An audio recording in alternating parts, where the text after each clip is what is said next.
Impjegat fis-segretarjat parlamentari ta' Rodrigue Galdes kien ilu xhur jixxaħħam biex jitqasmu appartamenti bħala akkomodazzjoni soċjali.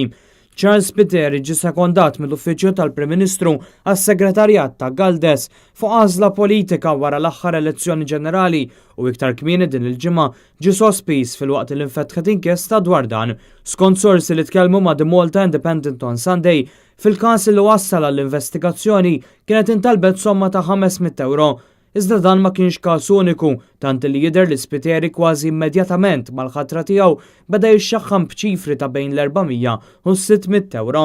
Jirriżulta li l-pagament ta' €500 f'dan il-każ partikolari sar u l-individwu li ħallas dawn il-flus mar dritt tant l-uffiċċju tal-Prim Ministru biex jirrapporta lil Spiteri. Malli ħareġ dan il-każ fil-pubbliku, kienu ħafna li lmentaw li kien ħaqhom akkomodazzjoni soċjali iżda ħassew li nqabżu. Saħansitra fuq l-istqarrija tas-Segretarju Parlamentari Rodrigue Galdes stess, persuna alleganti li dan jista' ma jkunx l-uniku każ simili hekk kif individwu partikolari għalli hemm min mhux ġenwin f'xogħlu ma jridux jitalmu u appella lil ministeri oħra biex huma wkoll jieħdu azzjoni.